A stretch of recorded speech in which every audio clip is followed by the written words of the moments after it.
And hey, Ty, good morning. Hey, good morning, guys. How you doing? What's going on? Man, I'm chilling. I'm sitting there having my morning cup of Joe, getting ready for this long day. Got a couple presentations to do out there, and just working this Corvus thing. But before we get started, hold we on. got a lot to talk about. Hold on. Important question, based on something that was discussed on this program recently. How do you take your coffee? Oh, I do cream, 2 sugars. Okay, cream, good. 2 sugars. Okay, good. I don't want you to. I can't do this straight. Like I'd be jittery all over the place, man. I don't know how people do that. Yeah, I mean, those who take their coffee black are more likely to be psychopaths. We learned from science on the show, so that's good. Oh yeah. What did you? And to have your breath stink. Shit. You can't go talking to nobody drinking black coffee. Santo must love his coffee black. That was the first S-bomb of the morning from Ty, and that's $100 to the swear jar. Also, by the way, you're a bad example because Devin McCourty on this show swore for the first time yesterday, so I put that all on you. Awesome. You know Devin McCourty. You got to force it out of him. It don't come naturally. So hey, welcome to the club, Devin. Welcome to the club. It was great seeing and hearing Devin there yesterday at that press conference, asking questions in his sports journalist role.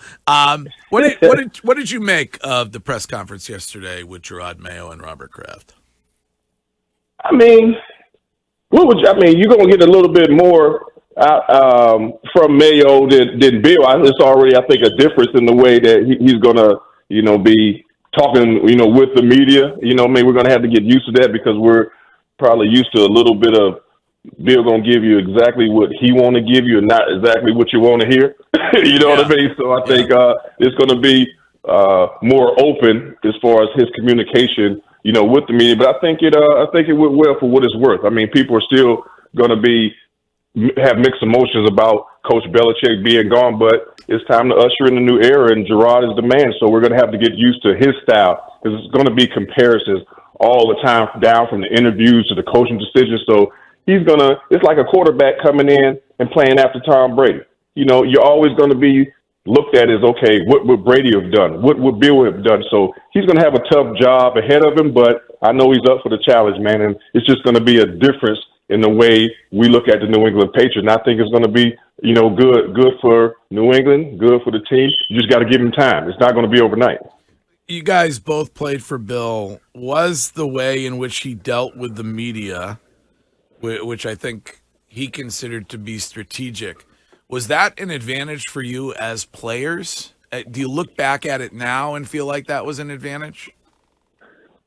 No, I don't look at that because hell, we in Boston, we in New England, they're going to be critical of you regardless whether you say anything or not. So I don't look at that as an advantage. But you did without talking a lot. I think we use it to our advantage to fuel the fire because we didn't talk much, so we let other people talk. And guess what? We heard it, or we were looking at it, right, Wiggy? Yep. If you give us some bulletin board material, we just weren't the type of team to go out there and give the other team fuel and ammunition. You know what I mean? So I can't say it worked to our advantage, but at the same time, we used it, to our advantage when other people talk. I'm quite sure we'd have still went out there and played the same if we was talking trash just like everybody else be doing. We still went out there and won, but that just wasn't our style.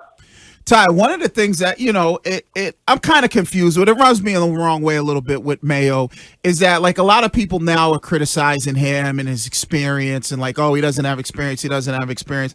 But when you look at Dan Campbell and what he's been able to do, I know when he first started coaching and he had his first stint in Miami, people were calling for him to be the next head coach when he had that little interim tag. Same with Antonio Pierce.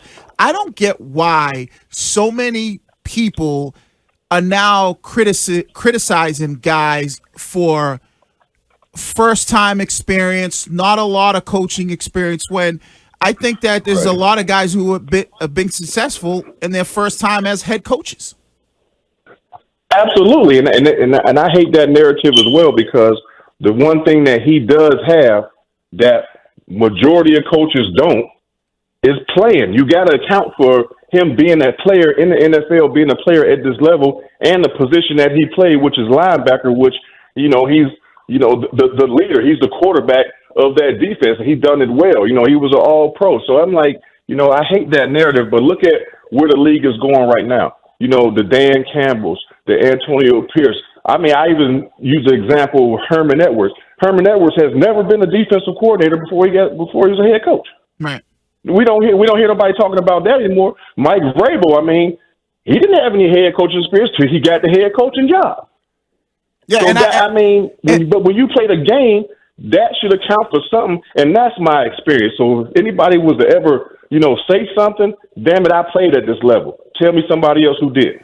And I think the league has changed, and this is what I try to tell people. I think it's changed from when we played, where a lot of the coaches, when they were recycled coaches, they were head coaches at other organizations, right. and they were the older guys.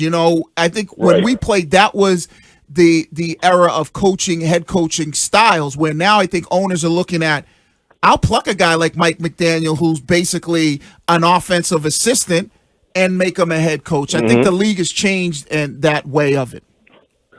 The league is definitely changing. It's not your old school, typical, basically your granddad being the head coach. You got to put in this much time. Like I said, again, when you play the game and you have an experience as a player, that is accounting for much more now than what it used to, because you played the game. So I love the direction that the league is going. Guess what? We all better get on board, because that's where it's going. And I don't know what they're going to do up there in Vegas, but Antonio Pierce, he deserves a job.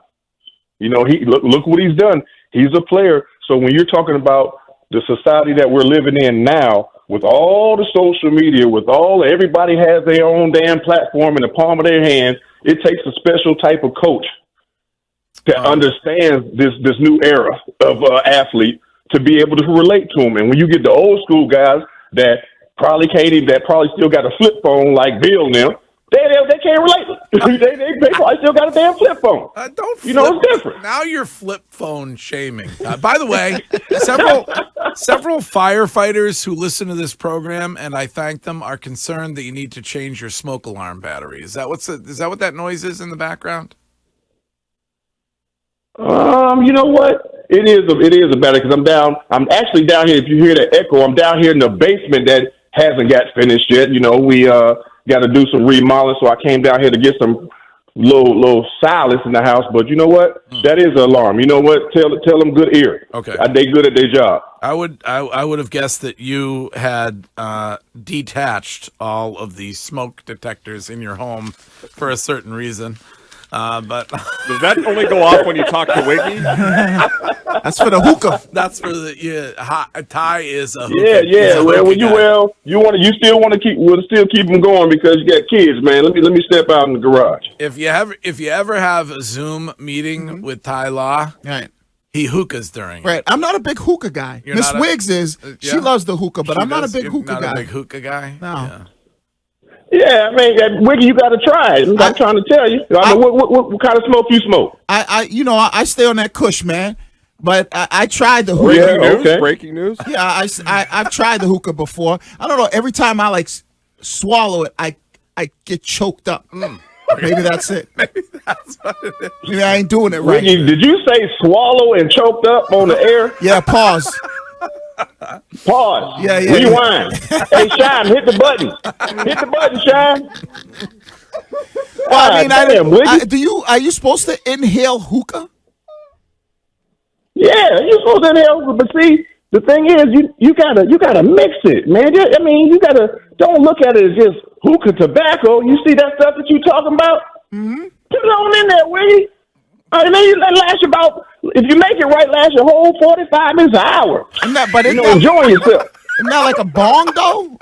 No, ain't no bong, man. Ain't nobody. Do no damn bong, man. Putting your mouth up to the glass pipe, man. Hell no. So I could put Kush on the little aluminum foil pot of the hookah thing. Man, see, that's why I know you ain't experienced, because most hookah people that really know hookah, we don't use aluminum foil. That's when you're out on the road and you can't find it, and then you get the aluminum foil, you poke the holes in it. Okay. No, you get the coconut charcoals, the natural charcoals. Yeah. You get the crate that you put it in. You put the tobacco, you chap it up, and then you can put your little green in there. Whether you like Kush, you like hybrid, sativa, you put it all in there, and guess what? You go in there, kids don't even know you smoking. All they smell is that good flavor. They don't know you got the good stuff in there. Dude, Ty Wiggy's living over in the low rent district over there. It's like he's smashing a Diet Coke can, poking holes in it, and making a bomb. I didn't know. Yeah, I said, Wiggy, that's that old I don't know, that old 80s stuff you talking about, man. We ain't doing that kind of shit no more, man. Come on, bro. Ain't many hookah lounges out here. There's only one in Everett, Commerce. Hey, Greg, you can't make fun of Wiggy. You're putting kielbasa in it. All right. Listen. hey, look, you know what? Hey, Wiggy. Hey, man, I'm telling you, you're going to come and have a hookah session with your boy, man. I'm going to show you how to do it, man. And I mean, guess what? I guarantee you guys, he going to go back to him and his wife, they going to be smoking hookah all the time. Ty, we like this, man. He chilling. And guess what? It preserves your weed. Oh. Mix it. It preserves it. Can you bring it in? You ain't going to use as much. Curtis, is anybody going to acknowledge the comments by Slim over there since he dropped 7 pounds? I know it is amazing how quickly he forgets. Down 7, and suddenly he's skinny mini over there. Easy, He's smoking up easy sausage. Can we smoke? Could Ty bring in his hookah? No, you can't do. Oh, any you of that. can't We're not smoke. even supposed to be talking about it. I don't think. Can we talk ball? Yeah. All right, yeah. All right, Yeah, Ty. let's talk ball. Yeah, let's talk ball. All right, so division weekend here. Who do you like? Give me your Super Bowl picks. Are you readjusting? No, I'm still going to say Baltimore because I think that Lamar Jackson he get over and get to the Super Bowl, and I think overall strength of the team is San Fran. From the NFC. So we're going to see a repeat of the Baltimore Ravens and San Fran in the Super Bowl. And like I said, and I want to see Lamar Jackson getting one. I really do. I'm pulling for it, but I just think the overall team roster construction, man, then if they playing and clicking on all cylinders, them 49ers are gonna be hard to beat.